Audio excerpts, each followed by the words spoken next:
amawulire go mangi nnyo golina okubanga owulira akadde kano naawe ali ku YouTube gogenda ogenda maaso n'okubanga olaba era nga bwenga kuleetedde bwe mba njagala ogafune okitegedde ekintu ekyo. Olutalo lufuuse olutalo lweyongedde ate nakulaze olunaku lw'eggulo nga eggwanga ate bwe lyakubiddwa ennyo era nga vidiyo ngikuteeddeyo ate ku YouTube channel searchinga omusajja wako official ogenda kubanga olaba bulungi nnyo vidiyo ngikusobodde okubanga ngikuteerayo nawe ali ku Twitter nsobodde okubanga vidiyo ngikulaga engeri aba Hezbollah bwe bageze maaso n'okubanga bakola obulumbaganyi obw'amaanyi ku ggwanga erya Isirairi nendaba amalwaliro nga munnange ennyonyi zinamunkanga z'helikopita nga zigenda maaso n'okubanga bannange zisobola okubanga zisomba abantu ababadde obubi ennyo era nga munnange amalwaliro nga gajjuddemu bantu abali mu kukuba emiranga n'ebiwoobe. Okyakola ki wano? Byonna ndi mukulagako byengenda okubanga nkonako we nakajira kumpe dakika 9 emabega bandaga 20 mwomo batidwa mu bulumbaganye. Mu mambuka ga Lebanon waliwo obulumbaganyi obwakokolebwa edakika 9 emabega 21 bafu wabula sinaba nakubuulira obulumbaganyi obwageze maaso n'okubanga bukolebwa. More than 100 rockets fired from Lebanon at Israel today. Eno 30 minutes ago, rocket esoba mu 10 ezivudde mu Lebanon nga zolekera Israel. Edakika 9 emabega Israel naye neyanukula. Lunagwa luno kakati emisana nayo kambalage ekibaddewo nga aba Hezbollah bakagenda maaso n'okubanga bafuntula nga bawuttula Isirairi okufa obufi. Nalabye n'abahusi nabo bagenze maaso n'okubanga bakola ennumba ez'obulabe. Osaaga Isirairi bagikuba eno ne bagikuba naye neekuba. Okitegera ekintu ekyo mu bulumbaganyi bagenze maaso n'okubanga bukolebwa olunaku lw'ejjo aba Hezbollah nga bagenda maaso n'okubanga bakola ennumba ez'omutawaana ku Isirairi bagenze maaso n'okubanga batugamba nti bana baafiiriddewo. Naye nga abakugu bagamba nti Isirairi yandibanga yafiiriddwa abantu abasoba ne mu 6. Nakugamba teri ggwanga lyagala kwerabisa.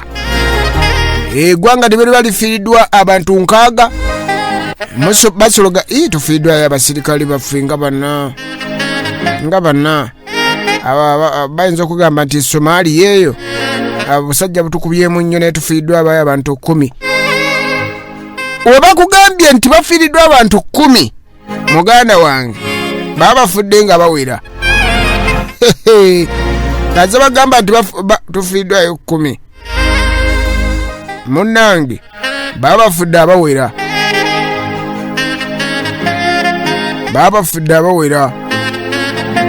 Kasowulira bakugamba tufiiriddwayo 10.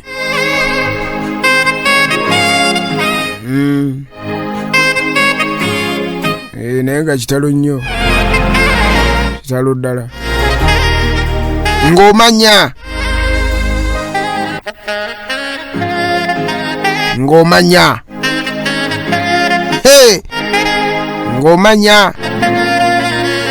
nti kikambwe. Kakati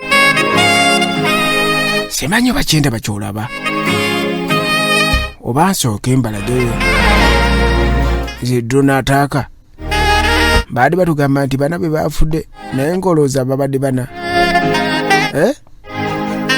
olowooza babadde bana abaafiiridde mu drone attack eya Hezbollah olowooza babadde bana olowooza babadde bana baadde bawerako ddala.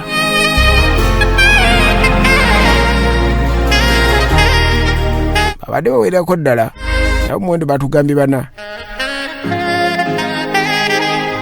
Olutalo lwakaweza kumpi omwaka mulamba kubanga olutalo lwatandikawo ng'ennaku z'omwezi ali 7 omwezi gwali gwa 10 omwaka gwa 2023 naye nga tugenda mu maaso n'okubanga tugulaba nga terunnaba kubanga lulaga akabonero nti munnange lugenda kukoma lukyagenda ddala mu maaso n'okubanga lutulaga nti munnange lukyagenda mu maaso n'okubanga luteekawo embeera kaakati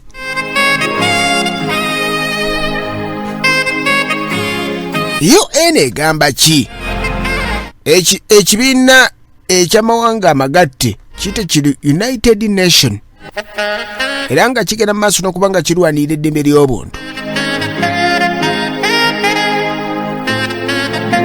kigamba nti munnange amagye ga Isirairi ngagenda mu maaso n'okubanga banagalabwako ngagenda mu maaso n'okubanga gasalako ettundutundu ly'omumambuka ga Gaza naddala nga bagezako kubanga bakola ennumba ez'omutawaana nga tebasosodde na bulamu bw'abantu saako ne basivilian abapalesitayini kaakati bwengenda maaso n'okubanga ndaba obulumbaganyi obugenze maaso n'okubanga bukolebwa endege z'aba Isirairi munnange bandaga nti bana bokka bakafa mu dakiika ntono nnyo okuva kati 4 Palestinians ndaba ennyonyi ez'Abaisirairi ennwanyi nga zirumbagana zikuba tent ebaddemu Abapalestine naddala wabweru w'eddwaliro erya Al Aqsa erisangibwa mu Deir Bala mu kibuga wakati ekya Gaza kaakati bwengenda maaso n'okubanga ndaba naddala munda mu ggwanga erya Gaza bandaga abantu 4,2289 ne bakagenda maaso n'okubanga battibwa wabula 9,864 ne bakagenda maaso n'okubanga bafuna ebisago eby'amaanyi bw'okyanga lutalo lutandikawo ng'ennaku z'omwezi 7 omwezi ogw'okumi mu mwaka gwa 2023 olutalo lwakaweza omwaka mulamba